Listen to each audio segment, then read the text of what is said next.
Almost 100 years ago, a serial killer from East Grand Forks faced the executioner. What if the most horrifying serial killer in American history, Carl Panzram, was born in 1891 outside what was a small farming community, was a man who spent his life running, lying, and killing without remorse?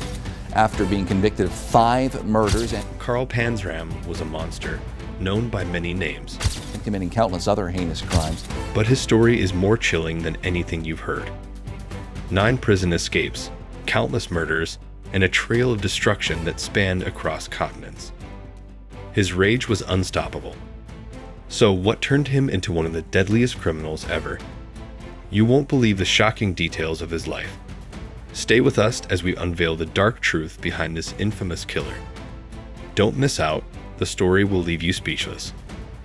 Carl Panzram was born on June 28, 1891, in East Grand Forks, Minnesota.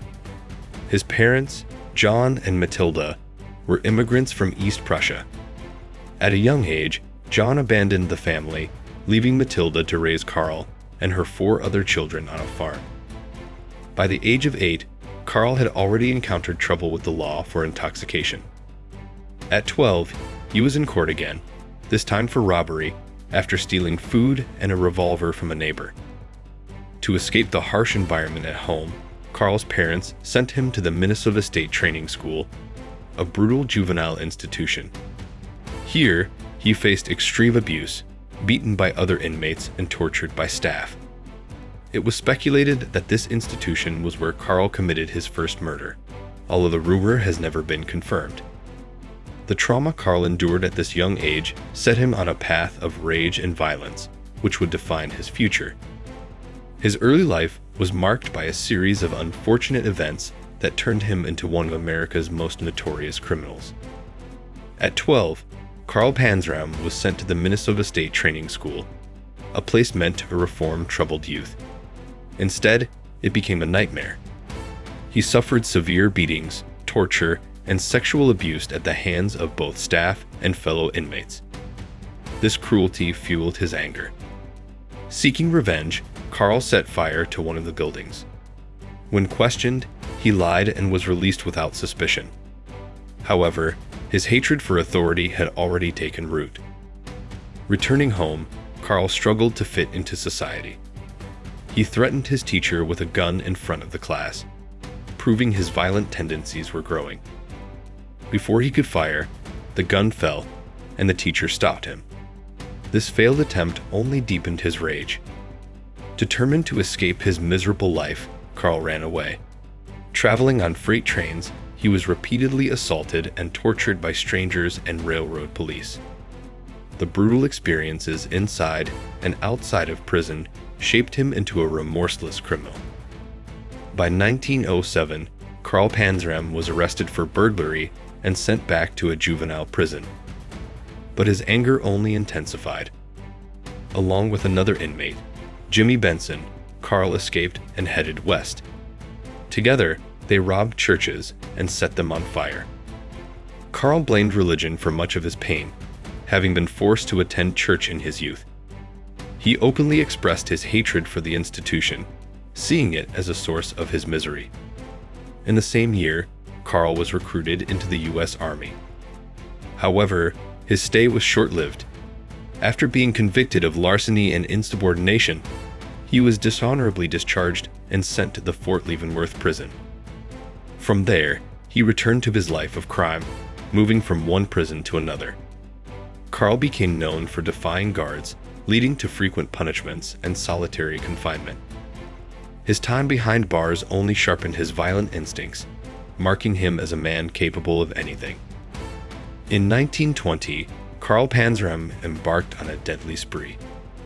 After robbing the home of former U.S. President William Howard Taft in New Haven, Connecticut, Carl stole a .45 caliber Colt handgun and a large amount of money. With the stolen funds, he purchased a yacht, which he named Kiska.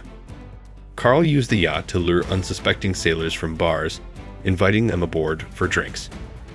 Once aboard, he would rob, rape, and murder them, dumping their bodies near Execution Rock's lighthouse in the Long Island Sound. Over the next year, Carl killed 10 men using this method. His killings continued until his yacht ran aground near Atlantic City, New Jersey, allowing 2 of his victims to escape. His ruthless murder spree remained undetected for some time, with Carl continuing his brutal acts until his eventual downfall. Global rampage in 1921. After escaping capture in the US, Carl Panzram fled to Africa, landing in Luanda, Angola. He worked as a foreman on an oil rig, but didn't abandon his violent ways. One day, Carl found a young boy, around 11 or 12 years old, wandering near the camp. He sodomized and bludgeoned the child to death without remorse. His savagery didn't stop there. While traveling near Libido Bay, Carl hired a canoe with 6 rowers. In cold blood, he shot all 6 men and threw their bodies into the water, feeding them to crocodiles. Still unsatisfied, Carl returned to America in 1922, determined to continue his reign of terror. His crimes only grew darker, proving that no prison, no law, and no border could contain his rage. Final killings in 1922, Carl Panzram returned to the U.S. and resumed his brutal ways. In Salem, Massachusetts, he lured 12-year-old George Henry McMahon with the promise of money. Once in an isolated area, Carl raped the boy multiple times, stuffed his mouth with newspapers, and beat him to death, leaving his body under tree branches. Later, Carl continued his murderous spree, now as a river pirate on the Hudson River. He stole and repainted a yacht to resemble his old one, using it to rob and kill. In 1923, he murdered Alexander Laser, a 14-year-old from Philadelphia, and shot a man while trying to sell the yacht. With a history of killings, he was finally arrested in New York in August. Despite his violent past, Carl's reign of terror was far from over. In 1923, Carl Panzram was arrested during a failed burglary at the Larchmont train depot under the alias John O'Leary. While in jail, he freely admitted to the murders he had committed, including the killing of young boys. Despite his confessions, authorities were initially skeptical. Carl revealed his true identity and the numerous aliases he had used, making it clear that his violent nature was uncontainable. His confessions led to a broader investigation, uncovering the full extent of his crimes across multiple states.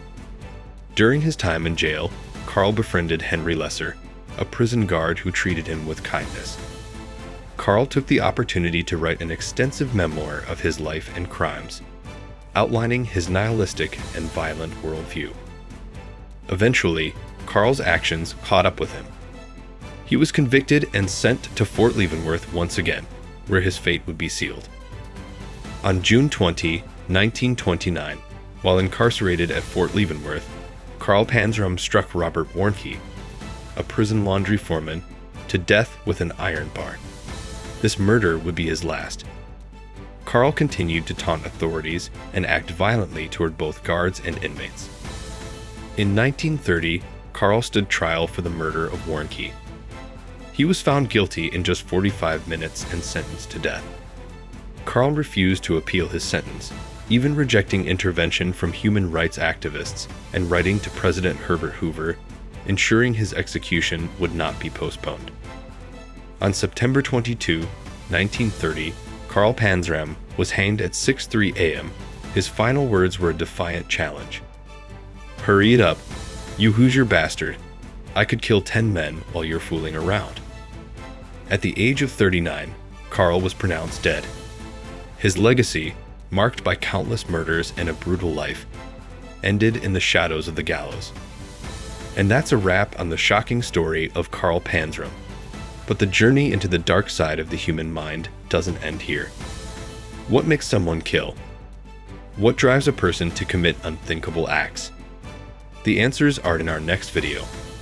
Inside the mind of a criminal. What drives people to kill? You don't want to miss it. Make sure you're subscribed to the channel so you never miss these gripping stories. Hit the bell icon now and be the first to dive into the world of crime and criminal psychology.